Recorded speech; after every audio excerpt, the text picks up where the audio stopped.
Serbia has once again found itself at the center of a regional storm, this time over Turkey's decision to supply Kosovo with combat drones. The delivery of thousands of Turkish-made Skydagger loitering munitions to Pristina in early October has provoked a fierce reaction from Serbian President Aleksandar Vucic, who accused Ankara of violating international law and undermining peace in the Western Balkans. His remarks highlight not only the fragility of the post-war order in the region but also the growing competition for influence among external powers seeking to shape its future. Vucic's criticism was unusually sharp even by Balkan standards. He described Turkey's actions as a blatant breach of the United Nations Charter and Security Council Resolution 1244, the cornerstone document that established the framework for Kosovo after the 1999 NATO intervention. "I am shocked by Turkey's behavior and its gross violation of international norms," the Serbian leader declared. He went on to accuse Ankara of reviving expansionist ambitions reminiscent of the Ottoman Empire, implying that the drone deal is part of a larger strategy to project Turkish power deep into the Balkans. For Belgrade, such claims are not mere rhetoric but a reflection of a deep historical and political unease. The Turkish-built Skydagger drones, known for their precision and versatility, represent a significant boost to Kosovo's military capabilities. These loitering munitions can hover over the battlefield for extended periods before striking targets with high accuracy. Their delivery comes amid ongoing disputes between Serbia and Kosovo over sovereignty, recognition, and territorial integrity. For Kosovo, the acquisition of modern drones is a signal of growing self-confidence and defense autonomy. For Serbia, however, it is a provocation that challenges the fragile equilibrium established after the 1999 conflict. The controversy raises important legal and geopolitical questions. Resolution 1244 technically prohibits the transfer of weapons to Kosovo, although it provides exceptions for materials intended for international peacekeeping or civilian security structures. Pristina argues that its procurement of drones falls within its right to maintain internal security, while Serbia maintains that such armament directly contradicts the spirit of demilitarization embedded in the resolution. The ambiguity of the UN's language has allowed both sides to interpret it in ways that suit their political narratives, deepening mutual mistrust. Turkey's role in this affair is equally complex.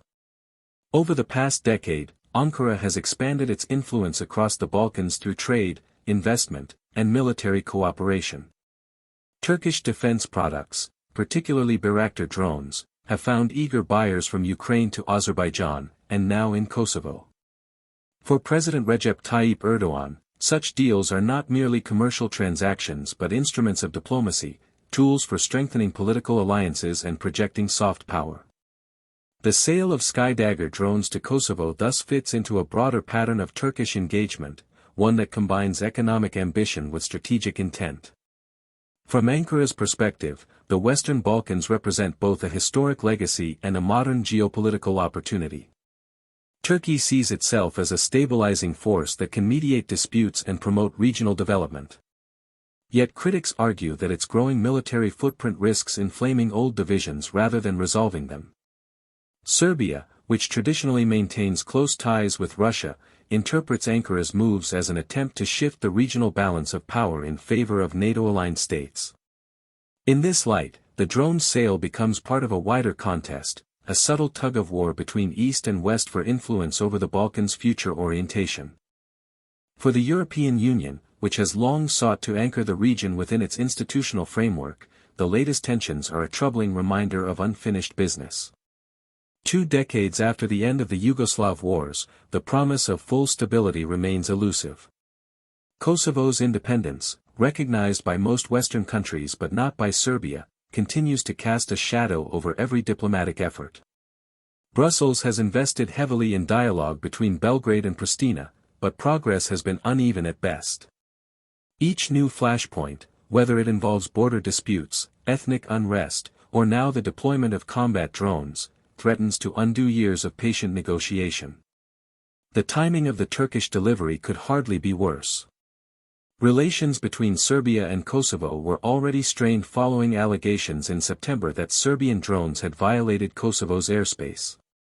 Pristina has repeatedly accused Belgrade of orchestrating provocations aimed at destabilizing the young republic. Belgrade, for its part, claims that Kosovo's security forces are expanding their arsenal far beyond defensive needs, raising fears of escalation. In this volatile context, the arrival of Turkish kamikaze drones is likely to be perceived by Serbia not merely as an arms deal but as a symbolic gesture of alignment, a sign that Kosovo is receiving the backing of a major regional power. Domestic politics also play a role in the unfolding drama. For Vucic, confronting Turkey provides an opportunity to rally nationalist sentiment at home and reaffirm Serbia's sovereignty in the face of perceived external pressure.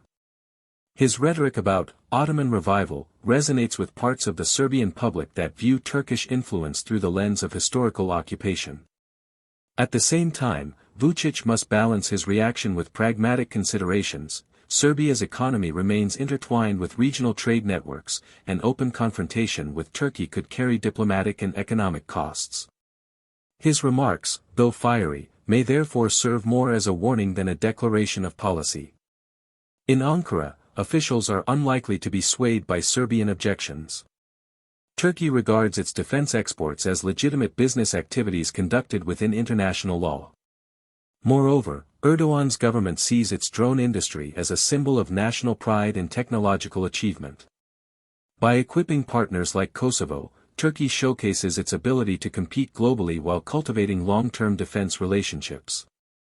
From this standpoint, Serbia's criticism appears less a legal argument and more a reflection of geopolitical frustration, a resistance to the shifting realities of power in the region. International observers caution that the dispute, if left unchecked, could exacerbate existing divisions in the Balkans. The deployment of advanced drones introduces new variables into a security landscape already marked by mistrust and historical grievances. Even a minor incident, an airspace violation, a misinterpreted maneuver, could spiral into a larger confrontation. Western diplomats are urging both Belgrade and Pristina to exercise restraint and to resolve their differences through established channels. Yet the underlying issues run deeper than military hardware. They stem from unresolved questions of identity, legitimacy, and sovereignty that no arms control agreement can easily fix. As the rhetoric intensifies, the episode underscores a broader truth about the Balkans. Peace here remains a delicate construct, dependent as much on restraint as on formal treaties. The introduction of Turkish drones into Kosovo's arsenal may be just one development among many, but it symbolizes the new era of competition shaping Southeast Europe, an era where technology, alliances, and historical memory intertwine in unpredictable ways. Serbia may see itself as a small country facing larger powers, but its reaction to Turkey's drone deal reveals how every action in the Balkans still carries the weight of history. The echoes of past empires and the ambitions of modern states continue to converge on this small, restless region, where the battle for influence is fought as much in the air as in the realm of diplomacy.